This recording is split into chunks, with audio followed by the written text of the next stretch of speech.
ever met someone where they've promised to do something for you only to end up not doing it for you? Where, they told you that, hey, don't worry about it, I'll get it done for you, no problem, I'll meet you at 10 o'clock, easy. And then you go there and you wait for them, 10 o'clock, they're not there, 10:15, they're not there, 10:30, they're not there, 11 o'clock, suddenly you get an SMS, or you get a WhatsApp, or you get a message, or you get a phone call, and they say, hey, sorry, I couldn't make it, I can't make it, right? What happened? How do you feel? Do you feel that you want to go and meet that person again, or do you feel like giving them a you-know-what, right? Now, let me ask you this. Would you go back to this person and trust them again to do something for you? Would your trust in them build, or would your trust in them collapse and drop? I think it's probably option number 2. Yep, your trust in them probably collapse.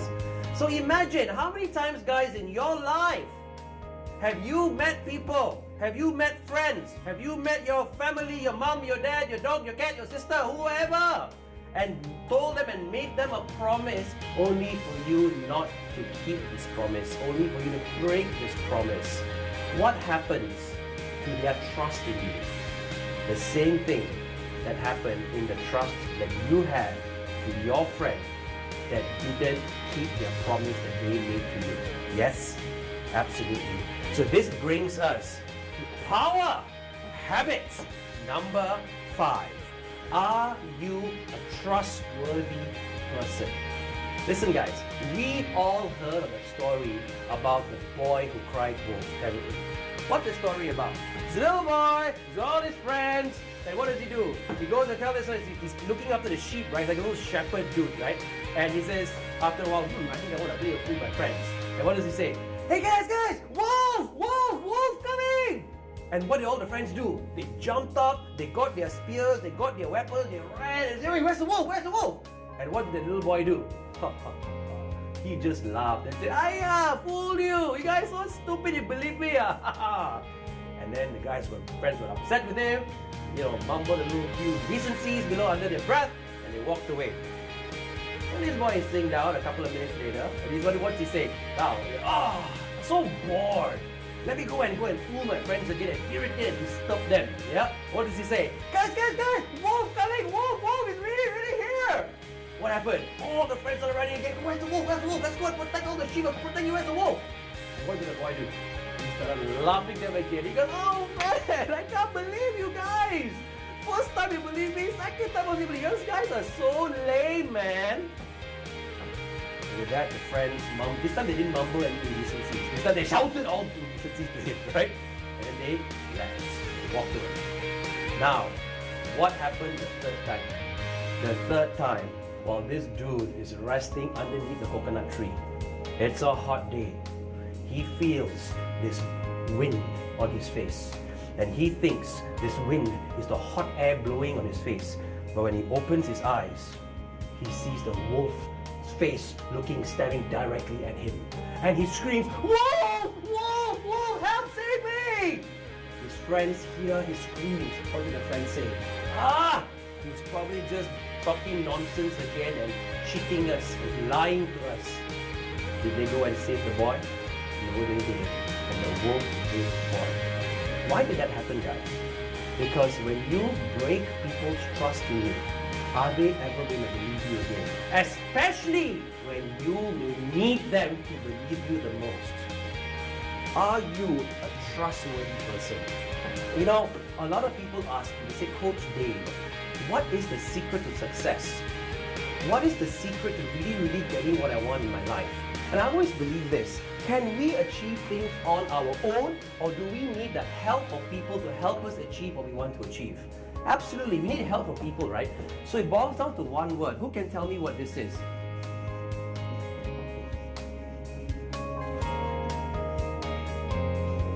What's this word, guys? Relationships. How well are you good at cultivating amazing, deep, and meaningful relationships with people? What's the relationship like you have right now with your parents? Are you best friends with your parents? Or are they your worst enemy?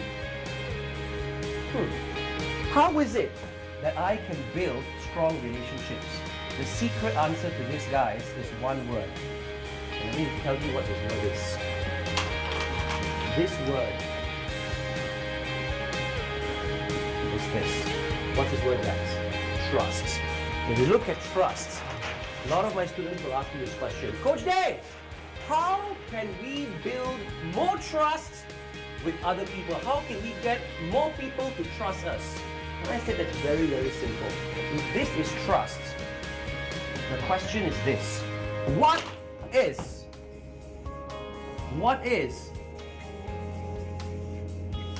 the key to trust?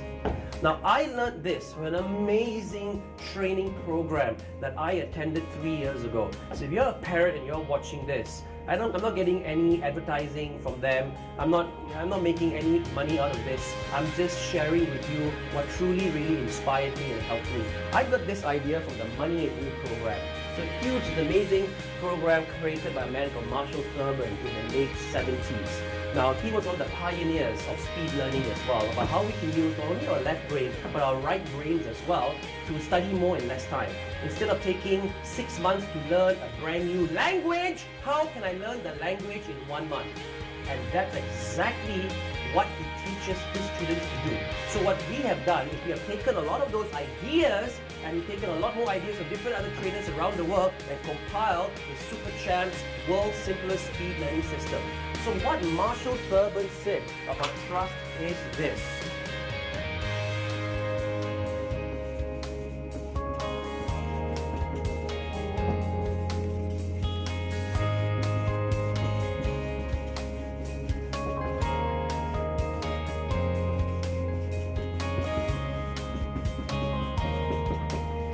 Who can tell me what this is? Make or ask. Make or ask for what? For small agreements. For small what? Small agreements. And keep them. What's a small agreement? Now let me break this down for you to bite-sized pieces. Have you ever looked at a textbook before? Yes? Whether you're in Standard 1, Primary 1, or whether you are in Form 5 or college or university or doing your PhD in nuclear physics, giving you permanent head damage. Whatever subject you're studying, as long as you're a student, what do you have in common with all students, primary 1 right up to university? You have something called textbook in common. Yes or no, guys? Now, what is a textbook made up of? Whether it's a primary 1 textbook or a PhD textbook, all it's made up of what? Chapters. True or false, guys? Yes? And what are chapters made up of? Words. Yes or no? So all agreements, whether they are big agreements with banks, between big companies or small companies, agreements are all, big agreements are all made up of small, tiny little promises and commitments. I promise I'll pay you back on the first of every month with this particular interest rate. Whatever, that's a bank agreement with a borrower. You know what I mean, guys? So, agreement, textbooks, all made of small, tiny words. Big agreements, there's no such thing as a big agreement. What? Absolutely. A big agreement is simply made up of small, itsy, bitsy, tiny little agreements that form the big agreement. So, what has that got to do with your life? Simple. When you make or when you ask for a small agreement and you keep it, something amazing happens. And it is a law. It is what? It is a law. What's a law? A law means it can never ever be changed. It is guaranteed. Just like the law of the universe. The sun rises where? In the east and sets where? In the west. Exactly. These are fundamental laws. When you throw something up, it will come down like gravity. Is there such thing called a law of gravity? Absolutely. Now check this out. When you make or ask for a small agreement with somebody and you keep it, what's the law? What happens? Every action has an equal or opposite reaction. Yes or no? Yep. So here's what happens. We have something what we call, ever heard of a bank account? Yes, bank account is full of what? You can deposit it, money, or you can withdraw money. Here's what we call a what account? A trust account. What is a trust account? A trust account is every time you make or you ask for a small, tiny little agreement with somebody. Dude, I'm going to meet you at 10 o'clock in McDonald's. And you show up at 10 o'clock. What happens? Whether you like it or whether you hate it, you have just made a deposit into your trust account. This person will trust you a little bit more than what he did yesterday because you kept to this agreement. Remember, trust is not a choice. You got no choice whether you want to trust a person or not. Why? Because your heart will always tell you the truth. Your brain may say, oh, I want to trust him. But your heart, your gut feel will say, you know what? Maybe not. Maybe that's not such a great idea. So your feeling is very important.